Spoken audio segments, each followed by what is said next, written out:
Welcome to Stagecoach, where you'll find the best Western books on the market and the men and women who write them. This podcast is brought to you by Dusty Saddles Publishing, home of the best-selling authors in the Western genre. This is your host, Ginger Winters. Thank you for joining us as we continue the story of Timber, U.S. Marshal, Texas Gun Runners, written by Robert Hanlon, read by Jerry Underhill.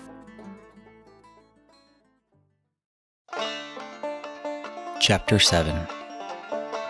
Roscoe carried on leading his men and pack mules up and around the mountain. The terrain in most parts was easy enough. There were just a few sections that were more difficult. He was pleased now that they had transferred the guns onto the mules, rather than try and get the wagon up here. It never would have made it. They had taken a new rifle each, and some ammunition for themselves, which had seemed a good idea, but Roscoe knew they would have to be checked out and practiced with to be sure as to how they would actually shoot. He kept his own rifle in the holster on his horse for now. He would try out the new one, which was still on a pack mule, when this meeting was over and he had time to do it. Ford was the most laid back of them. He had his doubts, but as the meeting had been arranged, he was sure that it would go well. He was looking forward to getting some money. He hadn't got much left, although he had been involved in robberies recently. The money he had stolen had just seemed to slip out of his hands. He intended to sit back and let Roscoe do all the talking and arrangements with the Indians. He would just be there ready with his gun if he was needed. Sandy had serious doubts about what they were doing. He would very much have preferred going with the other three and trying to sell the whole shipment to the Mexicans. He knew they wouldn't be easy to deal with, but he still reckoned they would be easier than the Apache. For one thing, he would be able to understand them.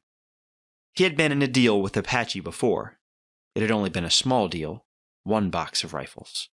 He had found them to want to bargain all day long, and wouldn't settle until they had the price they wanted. Sandy hoped this one would go better. With a larger amount of guns, he thought it ought to. Either way, he wasn't too concerned. Whatever they got was better than what they had now, and maybe the others would do well with the Banditos. They were still a good way from the meeting place, but getting nearer all the time. All of them expected to see Indians in any moment. Roscoe had asked the soldier how many there would be, conscious of how the deal could turn out. He was told that there would probably be around 12 waiting for them, but no doubt there would be others not far away. Roscoe figured they could take out 12 if they started any trouble. Sure, they would then have to make a run for it, and with the guns that could be difficult, though not impossible. They could always make a stand if they had to. All they could do now was carry on and hope for the best. Timber got through the gorge and up a ramp at the far end onto a plateau where he could see a good distance around him. What he saw were rises going up and up into the mountains. A lot of it was rough terrain. He could see why the Apache wanted to meet here. It would be very difficult, even with a whole bunch of soldiers, to winkle them out of the rocky area. He had been in a whole lot of dangerous situations and places, but this one rated high on his list. Not only was he on the trail of ruthless outlaws, who he knew wouldn't hesitate to kill him, but he was also getting close to a known band of Apache Indians who would also kill him if he wasn't careful. This called for him to use all his wits if he was ever going to get back out of here with his skin and his scalp.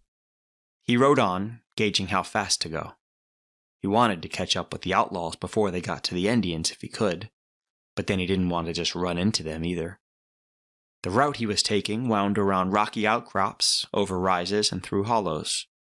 The outlaws could be in any of them, so he had to use caution of not getting on the skyline, which in itself was going to be difficult. He got up to a rock face that he had to ride around, and as he did so, he could hear voices and the sound of horses. He hurried on to the corner so he could take a look. As he got close, he slipped off scout and walked to the corner of the rock face. Looking around, he relaxed as he saw it was the outlaws and not the Apache. He could see the 3 men and the pack mules they had with them.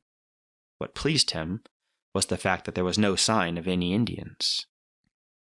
Roscoe had gone so far now towards the Indians that it was too late to turn back if he had wanted to. He was at a place where he knew he should be seeing signs of the Indians. Robin Hill was not that far away from where they were. He stopped, seeing as they were in between high rocks from which they could be easily ambushed.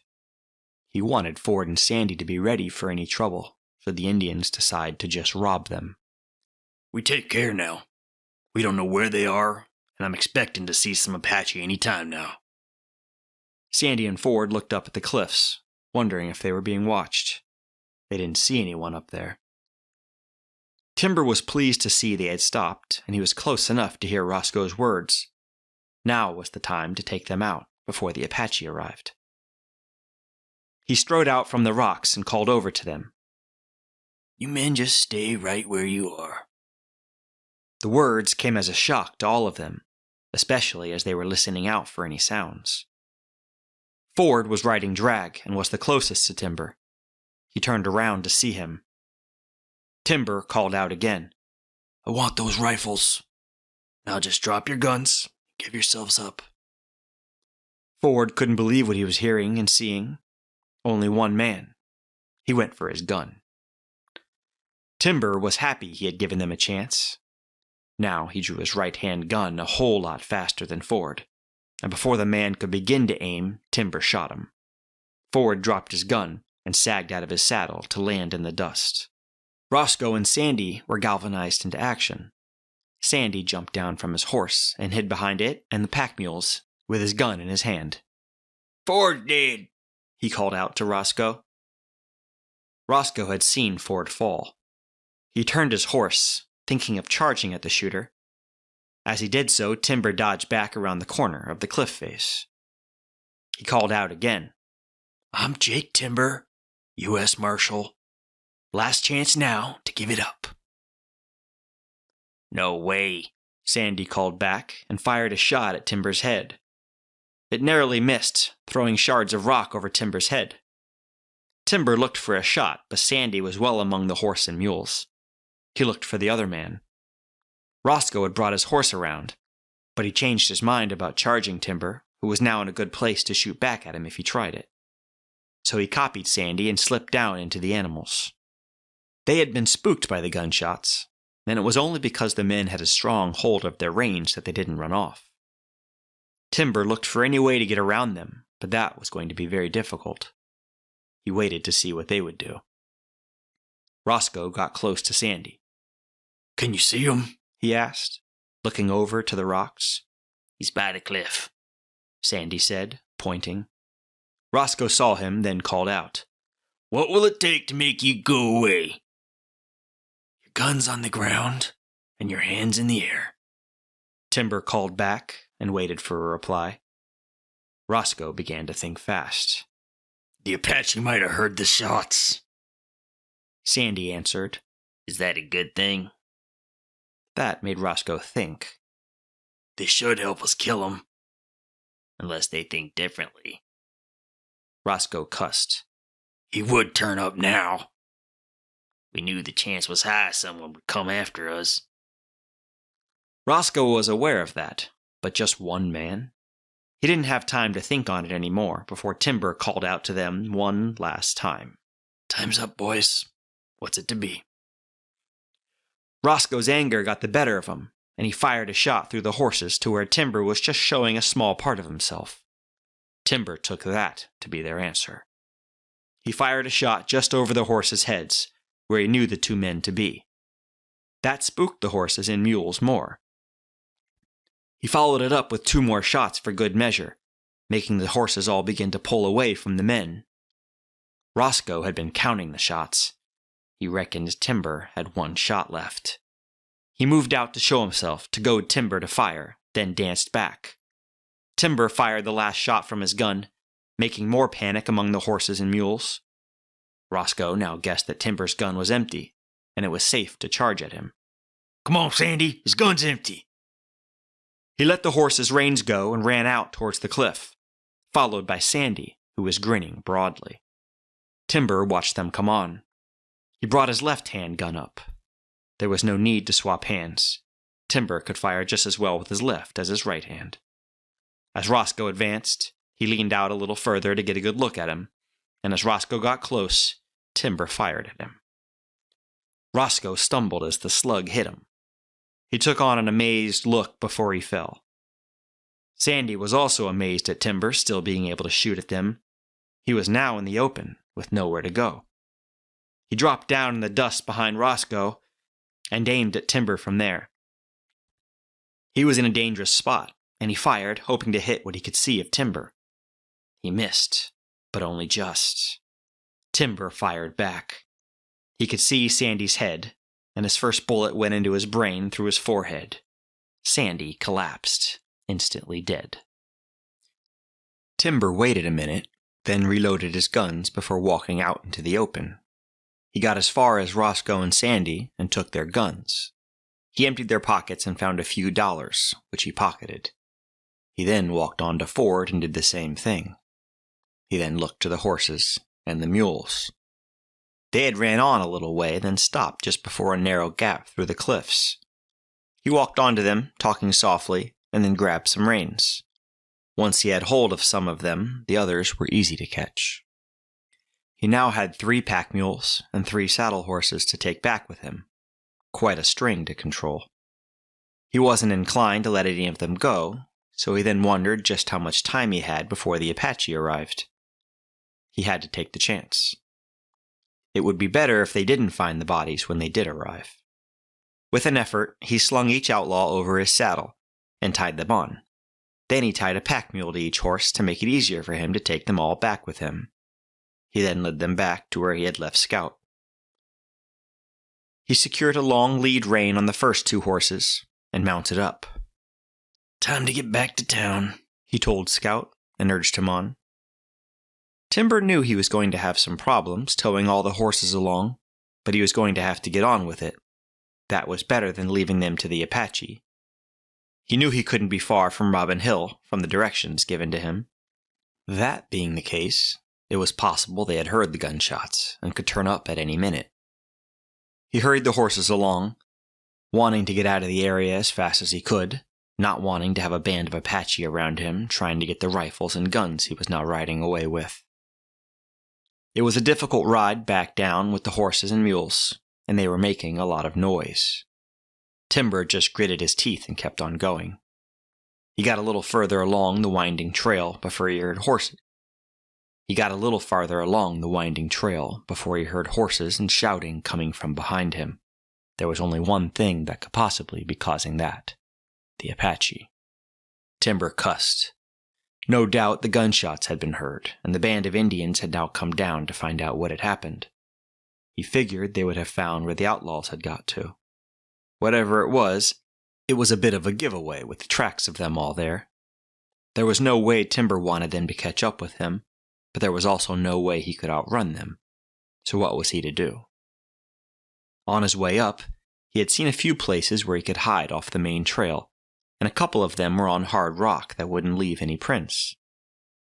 He had to get to one of them and hope to hide, and let them ride past. He was worried that they would soon discover that his tracks stopped going in that direction, but the rocky area went on for quite a way, and there were other ways to turn off it, so he had to hope for the best. He urged Scout on, and thankfully the other horses and mules speeded up with him. Timber carried on until he got around a bluff and found a narrow path through a gap in a high cliff. He steered Scout in and pulled all the horses and mules through behind him. Once through, he carried on around a few twists and turns before he stopped and listened. He froze as he heard horses going along the track he'd just come off. He could hear voices, too, which convinced him they were Indians. They sounded close, even though he had gone along the gap for what had seemed a long way. Now he waited, not making a sound. The horses made a few snorting sounds, but there was nothing he could do about that. The sounds of the Indians gradually faded, and he breathed a sigh of relief. Now, to get away as fast as he could before they realized they had missed him and come back to look for him. They would be looking for the 3 outlaws and the guns, not him alone. Not that it would make much difference if they did find him. Now he was moving. He pushed the horses along the path until he found a way off it a mile or so along. He needed to head back to Eagle Pass and take the horses, mules, and gun cases there for safekeeping. Then he could get off after the other team of outlaws and the rest of the guns. All the time he rode, he was listening out for the telltale sound of horses approaching him. But mile after mile, no such sounds came to him. Eventually, he rode out and down the foothills of the mountains, back onto the desert plain. He had come far enough now that he thought to be safe. But even so, he kept on going as best he could for the town. Eagle Pass eventually came up, and then he did feel safe. With Fort Duncan close by, it was very unlikely the Apache would follow him this far. He rode into town as far as the sheriff's office, where he stopped and secured the horses to the hitch rail. As he was doing that, Sheriff Duke Harrison came out to see him. "Well now, Timber, I wouldn't believe this if I wasn't seeing it with my own eyes." Timber grinned at him. "Believe it, Sheriff. I told you I'd get the guns back. And the Outlaws."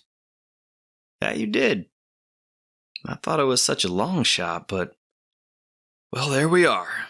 You proved me wrong and you got the Outlaws back too. Even though dead." "Yep. These three wouldn't give it up, so it was the only way, and the easiest way to get them back here. Before you ask, no, they didn't get to sell any guns to the Apache. They're all here. Some new rifles and saddle holsters, too." "Well done. That must have been quite a job." "Kinda. Now I have a favor to ask you." "Go on," Harrison said, guessing what it might be. "I need to leave these pack mules and the rifles on them someplace safe while I go get the rest of them." Harrison nodded his head. "Well, I guess I'll have to do that." Harrison walked around the mules, looking at how many cases there were and at the dead men's faces. "I can store the cases in my office here, I guess, but not for too long, mind. I'll call the undertaker for the men." "That sounds good to me." Timber began to untie the cases from one mule. Harrison watched him, then shrugged. He called for his deputy to go get the undertaker and went to untie another pack. Between them, they piled all the cases up in a corner of the office. Once they had finished, Timber said, "I'll take the mules and horses down to the livery stable. Before I do that, though, I want to look through any wanted notices you have here. "Help yourself," Harrison said, pointing to a pile of papers stacked on top of a cupboard. Timber went through them all, and then threw 3 down on the desk. "Those 3 are men I have. I'm going to need tickets for them." Harrison looked at the notices. "You work fast, Timber. I'll give you that." "Okay. I'll write them out for you now." He sat at the desk and wrote out the tickets before handing them over. As he did that, his deputy arrived back. He was a young man and full of grins over what he had seen. "That was quite a job you pulled off there," he said to Timber. Timber shrugged. "All in a day's work," he said, taking a look at the tickets. "Thanks," he said to Harrison. "I'll get tickets for the horses at the stable. I'll call back for the cases in good time." Timber then doffed his hat and walked out, leaving both men to watch him go. The undertaker had arrived with a wagon and took the bodies of the men. Timber let him have a lot of the men's possessions to pay for the funerals. The livery stable was at the end of the street, and the hostler was pleased to take in the horses and mules. "You selling these animals?" he asked. "Sure am. I'll need proof you have them. I want to leave my horse here for the night. You can keep the tack on the other horses and the mules against my bill." The hostler was more than pleased with that. "Sure thing. You leave them here, I'll take care of them. And I'll straighten out some tickets for you when you come back for them." "Okay, you do that. I'll be back for my horse in the morning." "Sure thing." The hostler got busy with the horses and mules. Timber untacked and brushed Scout down before he walked out. He then walked back up the street as far as the hotel, where he stopped and went inside. It was getting dark, and Timber had no intentions of riding through the night for the next band of outlaws. Tomorrow morning would do just fine. He got a room and asked about getting some food. "Restaurant's about to close, but if you go ask there, should be something for you," the clerk behind the desk told him. Timber walked in the restaurant to find just a few other people eating in there. He sat at a table as a waitress came over to him. "You're just in time, mister. What'll it be?" she asked. "Steak, baked potatoes, and gravy with coffee." Timber answered. It took a little while to arrive, but Timber thought it was worth it. With a full belly, he went off to the nearest saloon, where he ordered beer. He would turn in later. He found a table, put his glass down, and pulled an old pack of cards from a pocket, and settled down to play solitaire for a while. Chapter 9. Timber spent some time in the saloon before heading back down to the hotel for the night. It was good to get back into a soft bed for once. The next morning he had breakfast in the hotel and then went off to get Scout from the stable. The hostler was there when he walked in. "You're here early, Timber," he said. "I got some miles to cover. Gotta go." The hostler raised his head. "Yeah, of course. You going off for more rifles, yeah?" Timber cocked his head at him. The hostler laughed. "Oh, the deputy can't keep no secrets." "Got it. Yeah," Timber answered as he began to saddle Scout. The hostler wanted to talk. "And get the outlaws that have them?" "That's right." Timber didn't want conversation. He wanted to get away and after the outlaws, and hopefully get the rest of the arms shipment back. He carried on saddling up. The hostler left him when he realized he wasn't going to talk to him, leaving Timber to it. Minutes later, Timber rode out of the stable and into the street. He knew the outlaws he was after had a good start on him, but that was just too bad. He couldn't be in two places at once. He wondered if that was why they had split up. That way, at least one group would manage to succeed. There was a visit he had to make before he left town, and that was to the sheriff's office. Harrison welcomed him as he went in. "I thought you were going off for the rest of the shipment," he said, surprised to see him. "I need another chat with your prisoner." Timber walked toward the cells. Harry looked up as Timber approached. Then he stood up, wondering what had happened to bring the man back to him. Harrison followed Timber up to the bars of the cell, puzzled until Timber started talking. "Now, Harry, you were right about some of your friends going to sell guns to the Apache, but you neglected to tell me about where the other men were going after they split up." Harry didn't know what to say. "You been to the Apache?" he asked, surprised that he would do that. "I got so far, yeah. As far as where 3 of your friends were, but thankfully before the Indians showed up." Harry was still confused. He put his head on one side, trying to make sense of what Timber was saying. "You found Roscoe?" "Ah, Roscoe. Yeah, well, he's dead now, and the 2 men with him." Harry looked back at him, open-mouthed. "Dead?" "Yeah, you were lucky. Now I want to know where the other team is going, so start talking." Harrison now nodded his head, understanding why Timber had come back so soon. He stood waiting for Harry's reply. Harry stood there shocked to hear 3 of the men were dead, but glad to be alive, though he didn't know what his fate would be. Timber kept on looking at him, then got impatient. "Look here, I ain't got all day. Now are you going to tell me, or do I have to come in there and beat it out of you?" Harry came out of his shock. Well, let me think now." He wondered about not speaking, but looking at Timber, he changed his mind.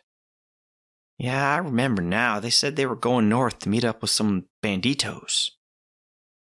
Timber turned and looked at Harrison, who shrugged. Then he turned back to Harry. "Banditos, huh? And I'm sure you can remember where this meeting is going to take place." "I weren't told exactly." Harry held his hands up as Timber stepped forward. "I'll tell you what I do know." Timber stepped back and waited. Harry composed himself and started talking. "We were told of arrangements done for us to meet up with the Apache and these Banditos. We used the wagon at first, and Roscoe was going to use it until they got to the Davis foothills. Then the plan was to load the mules from the wagon with the case of rifles and guns and make it easier to get up the mountain. Then we were going to split up into 2 groups, one to go to the Apache and the other to the Banditos.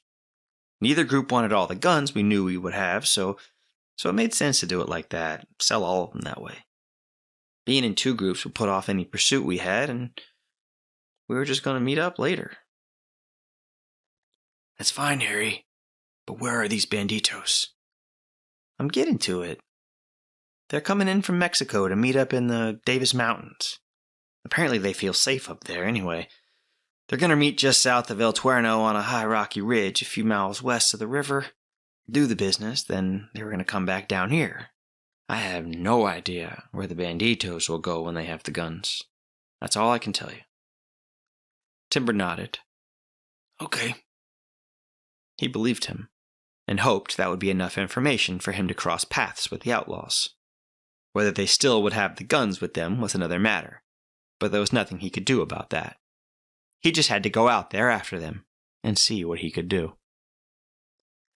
Keep him here, will you, Sheriff? I might be some time. Sure thing, Timber. Best of luck finding them.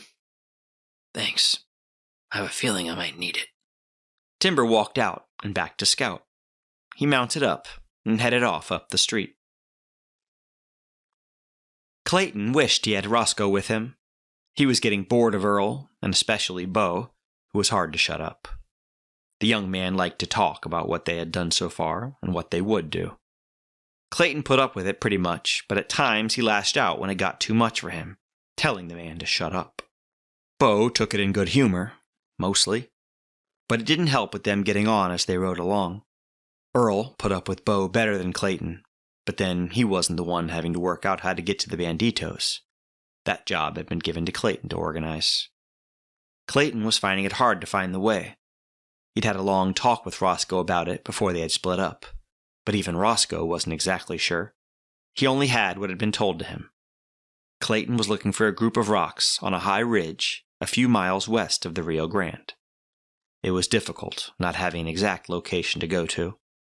He thought that the Banditos would be aware of them, and would very probably be looking out for them. Maybe they would come and find them. He carried on, riding, leading the pack mule, as each of them were. Timber knew he had a difficult job in finding the outlaws.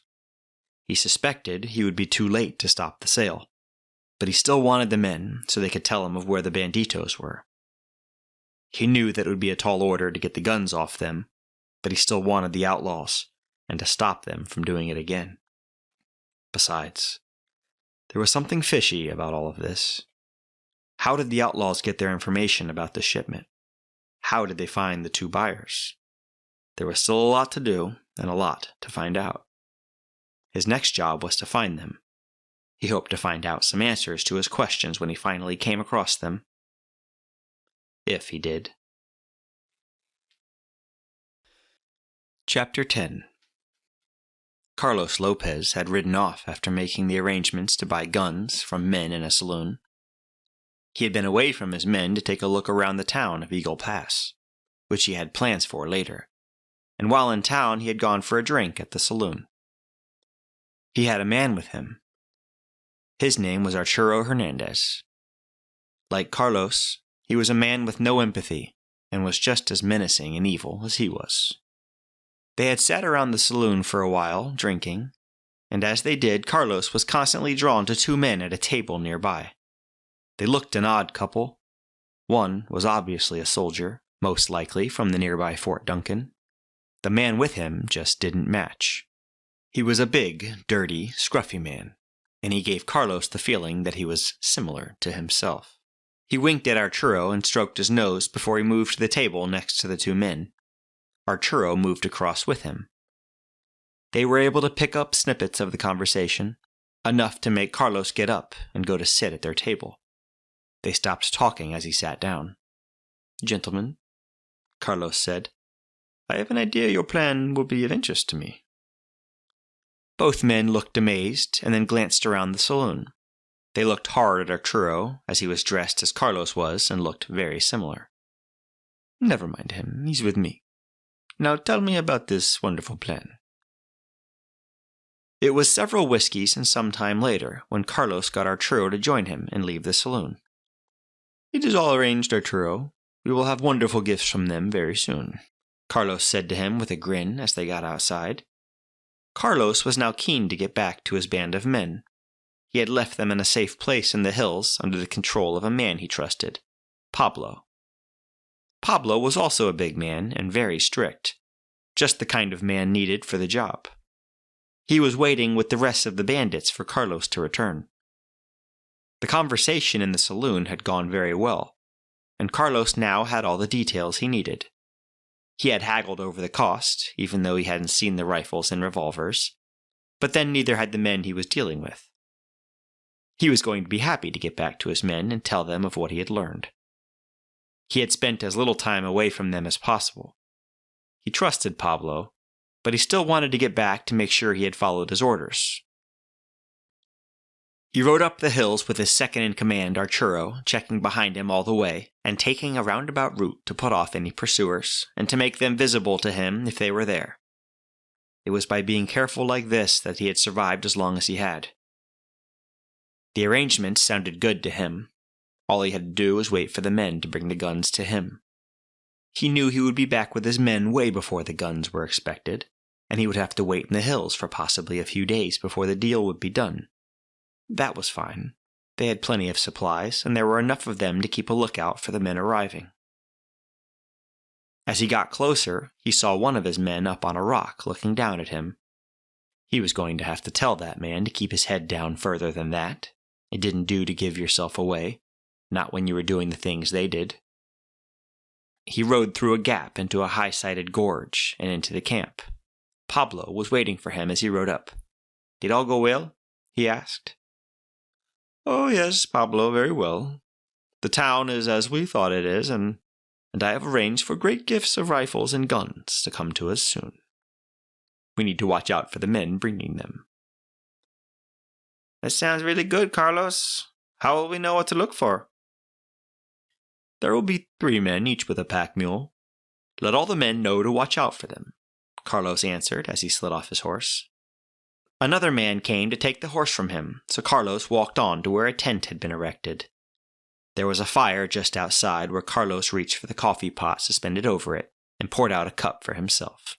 He sat and watched as Arturo told the men there what to expect. What they didn't know was exactly when they would be coming. They would just have to wait. Clayton had been looking out for the rock structure described to him for some time. He was getting tired and ready to stop for a rest when he finally came across a place that matched the description he had been given. "Hey, we're getting close," he called to Earl and Bo. "About time," Earl called back. "I'll be glad when this is over." Bo wasn't so worried. "It'll go just fine. They need what we got. We want what they got. They gotta be friendly." Clayton knew all that. What he didn't know was if the Banditos would still be friendly once they had the guns. There was no way of knowing, and no way to back out now. He kept on writing. Carlos was talking to some of his men when the call came. The man on guard at the top of the cliff had signaled down, and that was taken up by a man there who alerted Carlos. Carlos stopped talking and called out, "Prepare to greet our guests." He then walked a few yards toward the gorge entrance to wait. Arturo joined him as the other men there spread out around the sides of the gorge, rifles in their hands. The guards on the cliffs showed themselves to the outlaws as they rode closer, and they waved to guide them in to where they should go. Clayton took a deep breath and rode on, closely followed by Earl and Bo. As they got into the gorge, they saw the Banditos spread out, and as Clayton glanced behind him, he saw more following them in. This was it. Now to do the deal. He carried on, sitting tall in his saddle. He could see 2 men standing separately in the middle of the open ground in front of a tent. He kept on going until he was a few yards away before pulling up. Earl and Bo went to either side of him, each man leading a packed mule. "Welcome. I see you have brought us plenty guns," Carlos called to them. "All as specified and promised," Clayton said as he dismounted. Carlos and Arturo walked with him to his mule to see the guns. As they did so, other Banditos walked closer, surrounding the outlaws. Clayton pretended not to bother, and took down a case. As he did so, he said to Earl, "Get a case of revolvers down, will ya?" Earl nodded and got down to do that. Bo stayed on his horse, keeping an eye on the Banditos. There were a lot of them. He could see now why Clayton had been nervous. All the men were somber, and all of them had a rifle or a gun, which made Bo wonder why they wanted more. Clayton broke open a case and handed a rifle to each man. Carlos took a basic look, leaving Arturo to examine one. Carlos was interested in keeping an eye on the 3 men. Once Arturo had taken a good look, he nodded to Carlos, who then went to the case opened by Earl. He pulled a revolver out. "You have bullets for this?" he asked, holding it up. Earl wasn't happy about handing them out, but he undid a box and held it out to Carlos, who slipped the rounds into the gun. Then he held it up and pointed it at Earl. "This is a mighty fine gun." Earl stood a few seconds before reaching out and moving the barrel to one side. Carlos laughed. "You think we would double-cross you? No, gringo. You are quite safe here with us. We buy these guns, and you bring us more." "There are a lot here.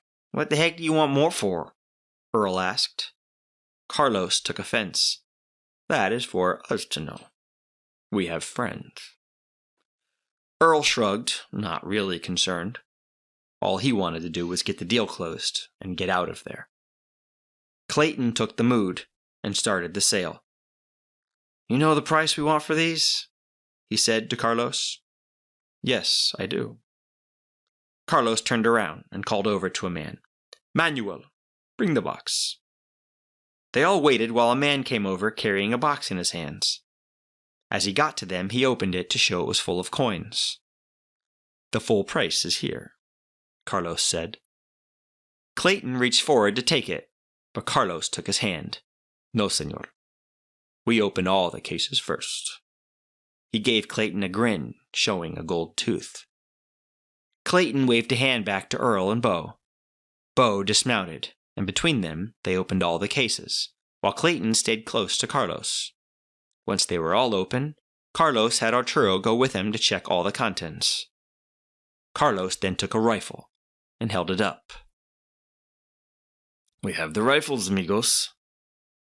A shout came up from all of his men as they raised their rifles too. Carlos then turned back to Manuel and took the box off him. He handed it over to Clayton. "The deal is done.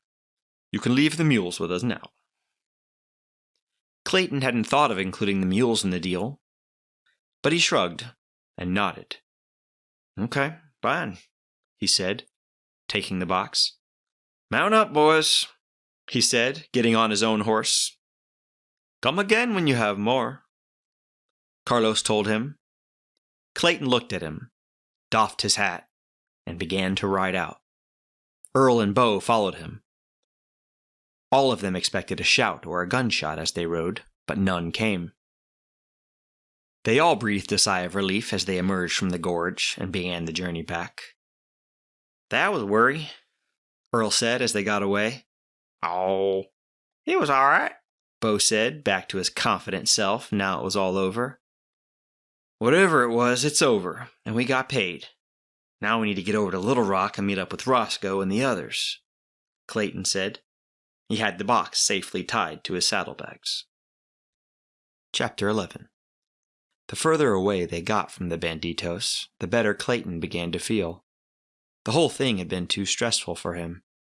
He wondered how Roscoe had got on with the Apache. He doubted if that would have been more worrying than what he had just gone through. He would find out in a couple of days when they all met up again. He was looking forward to getting to a saloon on the way. Right now, a couple of whiskeys would go down very well. Earl was pretty much in the same state of mind. He hadn't been that keen on this job in the first place. It sounded messy and risky. But now that they were riding away from their sale, he also began to relax. After all, what could go wrong now? Bo hadn't been that worried. Not until they had gotten into that gorge, that was. Then the enormity of what they were doing struck home with him. He had been worried, but to save face, as soon as they got out of there, he had to crack a joke again, although no one laughed at it. They rode on quickly at a lope to get a few miles between them and the Banditos. They all knew what they had just done, but they weren't concerned about any of that. So long as they had been paid and were out of it, that was all that mattered. The Banditos sure had a lot of guns and rifles now.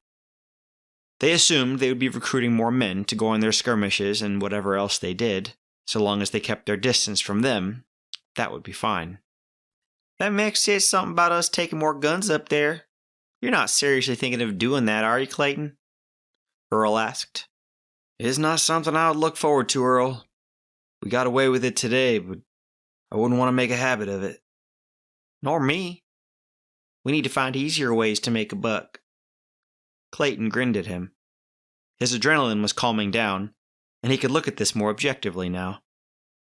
Bo's youth made him more adventurous. Okay, we'll be full on, like you say, Clayton. We got away with it. I'd be happy to do it again. Looking at the size of that box you got there, it was well worth it. That may be, Bo, and we will share this out when we get back, but I sure ain't happy about doing all this again anytime soon. Why can't we share it all now? Bo wanted to know. Because the arrangement we have is that we pool together what we all get, then share that out. You're just going to have to wait. Bo wasn't happy about that, and went uncharacteristically quiet for a while. Then he said, You think I'm getting back today, Clayton? Nah, we won't make it today. Besides, I want to call in at a saloon in Eagle Pass first. No, we stay out someplace tonight, get back tomorrow. Roscoe will be back by then as well. They carried on riding down the foothills out towards open land, and kept going as dusk arrived. Timber had kept on at a good pace. He had a good idea of where to go, and he just hoped he would come across the three men. As the sun began to go down, he realized he would have to stop soon if he didn't catch up with them. He began to look out for a suitable place. He was just getting into the foothills, and plenty of spaces began to crop up that would be suitable. There were plenty of rises and hollows, stands of bushes and trees together with rocky outcrops. It was just a matter of finding a place among them that suited him. It was while he was riding down a hollow to go up a rise on the other side when his ears picked up some noise, the sound of voices carried to him in the still air, and the sound of horses coming toward him. Timber didn't know if it was the men he was looking for, but he guessed it would be. Whatever, he had to be sure. He rode on to the side of the rise to be able to get to see them before they saw him. He moved around a bunch of bushes to be out of sight when they came over the rise toward him.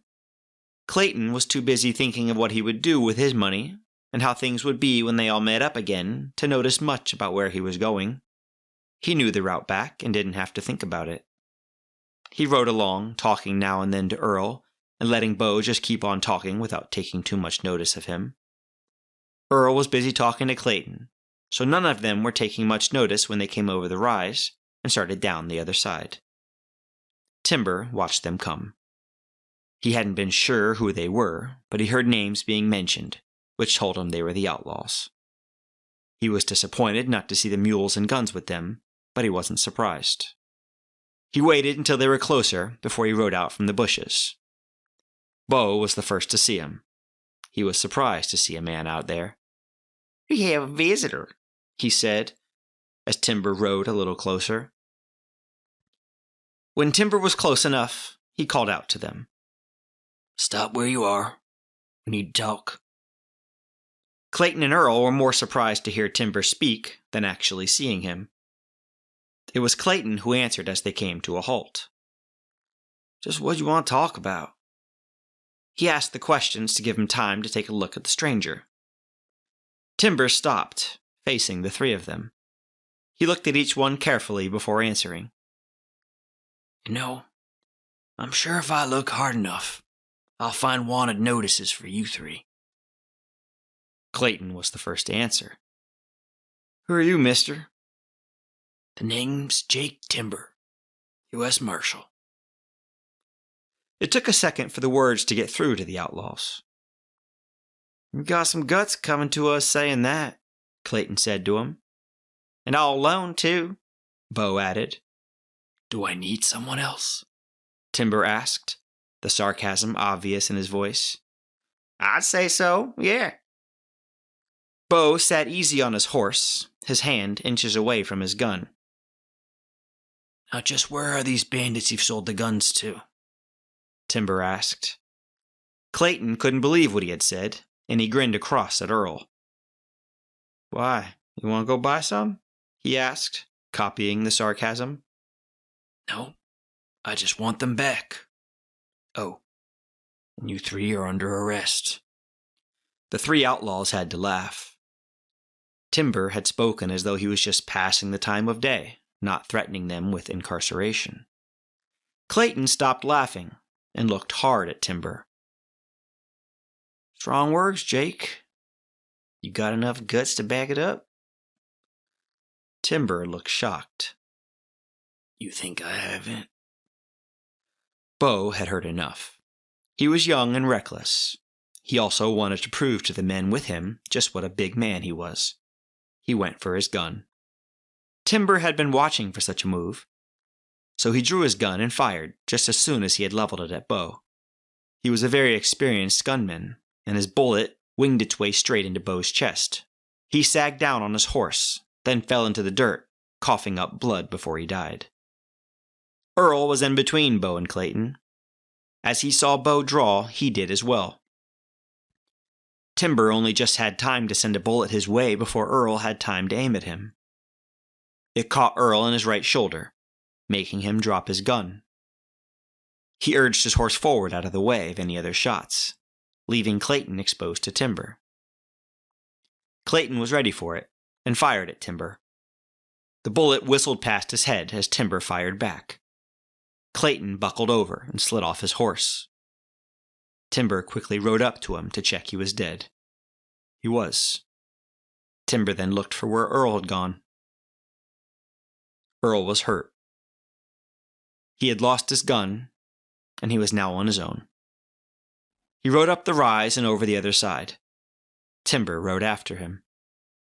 He saw him riding down the rise, and by the looks of him, he was having some trouble staying in his saddle. He was swaying from side to side. Then he swayed too far one way and fell off. Timber rode up and looked down at him as he squirmed around on the ground. Earl looked up at him with evil in his eyes.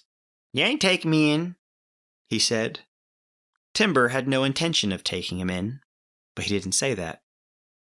These bandits you've sold the guns to, they still where they were? How the heck should I know? You sold the guns, got out of there. Earl spoke in between gasps of pain. Just where was that?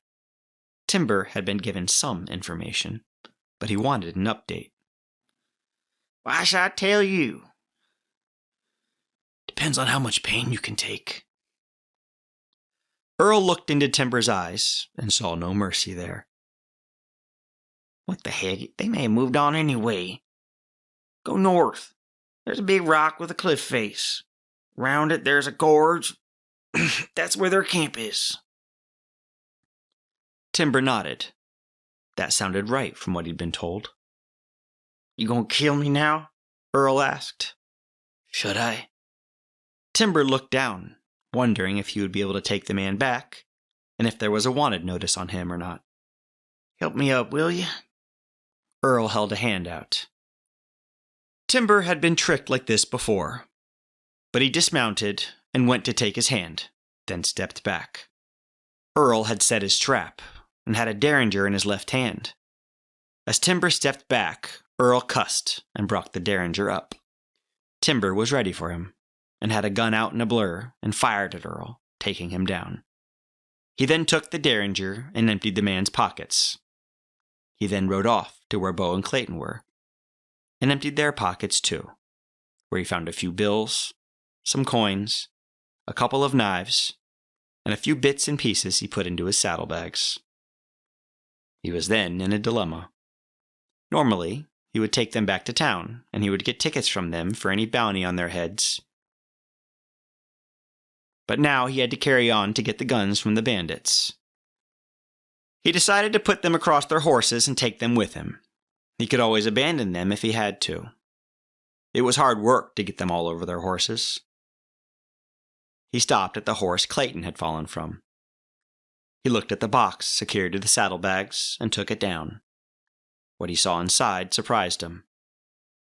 So the bandits had paid up. Okay. He tied it back on the horse, and then eventually he was ready to start off for the Banditos. Chapter 12. Once Timber had the outlaws tied down on their saddles, he gathered their horses' reins together and mounted Scout. He looked to where he knew the Banditos were. He still didn't know how many there would be, but he guessed there would be more than enough for him to handle.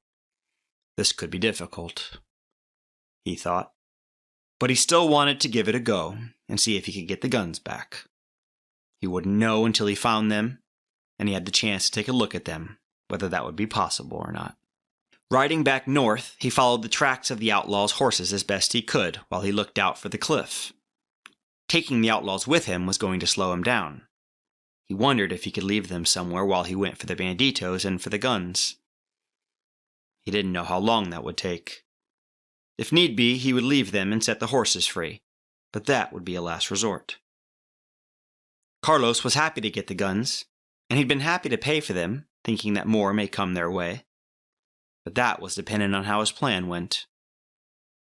He had to smile at himself when he thought of the man he had got the shipment from, and how surprised he would be when he learned of what Carlos and his men were going to do. As he thought on that, Arturo came up to him. "When are we leaving here, Carlos?" he asked. "Soon, not today. Today we go through the guns, check them all out. Let the men take whatever they want. The rest pack up on the mules to take with us. We set out early tomorrow." "Then we get to have our fun." "Indeed we do, and our revenge, too." Arturo grinned at the thought. "I will have the guns all ready for us." "Good, you do that." Carlos watched his men gathered around the mules and the guns. They were taking them out the cases and looking at them. They were laughing and happily talking. Carlos was happy to let them carry on. He needed all of them to be behind him tomorrow. It was going to be a big day for all of them. He could see Arturo organizing the men. He had a good team with him, which he had built up over a long time. From a small band of 4 men, he now had over 20. All of them good men who would follow his orders and go where he told them to. He had gathered them up slowly, always making sure they were quite happy to kill if need be, and have no mercy for those they attacked in the skirmishes they went on. He had also made a few robberies with them, and had built up a good amount of gold he carried around with him. Getting the gold had meant a few men had to die. Well, that was their fault for trying to stop them. Carlos had no care for anyone. He only cared for himself. Timber carried on, guessing he hadn't got that far to go. There was a mountainous area coming up on him, and he doubted the outlaws had traveled far from selling the guns. It meant, of course, that any Banditos he came across would be well armed. That was, if they bought the guns for themselves. He didn't see any other reason for getting them. From what he had learned, there were a lot of them. So was he riding to meet an army, or was it a small group that had other ideas for the guns, apart from their own use? He carried on riding, keeping his eyes wide open. He didn't know if they would have guards posted, or even men checking out the area. He guessed it depended on just what they were up to. They had to be planning more than a skirmish, surely. He had no way of knowing, but hoped to find out. The day was wearing on, and he wanted to find them before it got dark. The outlaws complicated things. It was more difficult riding through the rocky areas, dragging 3 horses with him. Eventually, the cliffs came into view, and he could see exactly where Earl had told him to go.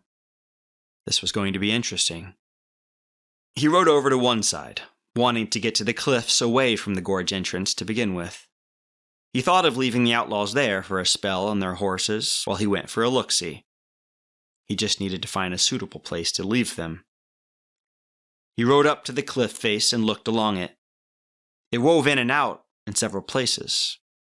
There were hollows where trees and bushes had grown. He could see one where the trees had come out a ways from the cliff, out into the open, which was perfect for him. He rode up to the trees and hid the outlaws there on their horses. He rode back a little way before leaving Scout among some bushes. He reckoned he'd be safe there, while he went for a look at the Banditos' camp, provided they hadn't already moved on. He liked to have Scout close by in case he needed him.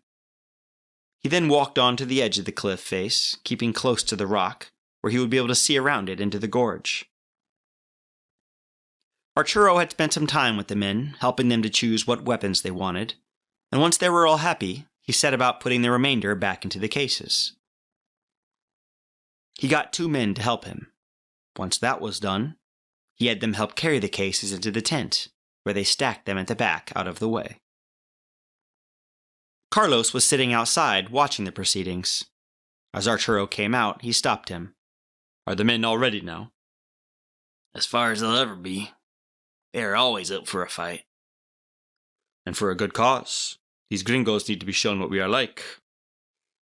Carlos punched a fist into his hand. "Tomorrow, Arturo, we will do it. We need to have everything ready. They must not suspect us coming." "Why would they? We've planned this for a long while. Now with the Army's guns, we have a chance to make a difference."